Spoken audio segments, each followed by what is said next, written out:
Similarity is an important concept in the 7th grade curriculum. Here's an SOL test item that covers that topic. We have with us today Debbie Godfrey from Henrico County Schools. Debbie taught middle school math for many years, and similarity is one of her favorite topics. Debbie, do you have any comments about this SOL question? Well, when I look at the released item, I can see that it's a triangle within a triangle. So the students, to see the corresponding sides, probably need to separate out the triangles. I also know, looking at the SOL itself, that it's not limited to just triangles. It also includes quadrilaterals. So do you have any suggestions that you can share with us about how you work this with students? Well, one of the problems that students seem to have with similar shapes is that they need to see that the corresponding angles are congruent and that the corresponding sides are in proportion. They have a hard time finding the corresponding sides. So one thing I could suggest would be to have the students color code them. And when the orientation, I would start with the orientation the same, and they can see that the small side to the small side of the triangle are the ones that correspond, so they can color code them. I would look at AF, and it would be pink, so then I would find the one that's the same corresponding side as OE on the larger triangle and make it pink. And then for the other one, I want to use a different color, so I would say that side FN corresponds to EX, and then I have pink to pink, blue to blue. From there, they want to express the relationship. So again, I could tell them they could start with either triangle. I'm going to start with the small one. So I would write in that I'm starting with the small triangle on the top over the large triangle.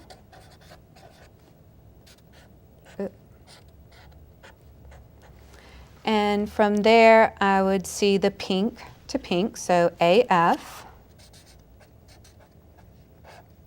corresponds to OE, and FN corresponds to EX. I like that use of color. Do you have any other suggestions for us?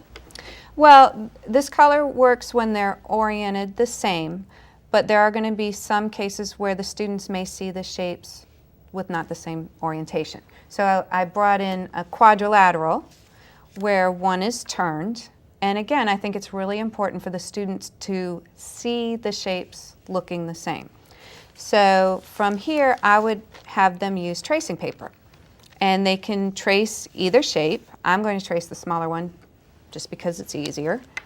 And so they need to trace it.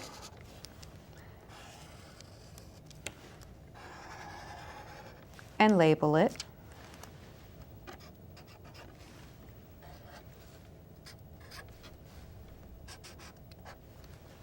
And then they can easily move the shape and see if it corresponds.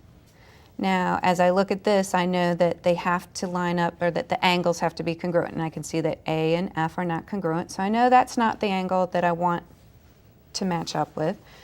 And as I turn it, now I can see how it fits in just nicely, and F is congruent to C, D is congruent to G, A is congruent to H, and B is congruent to E. From there, I can write the proportion by seeing that, again, using the small shape and the large shape, and that CD corresponds to FG,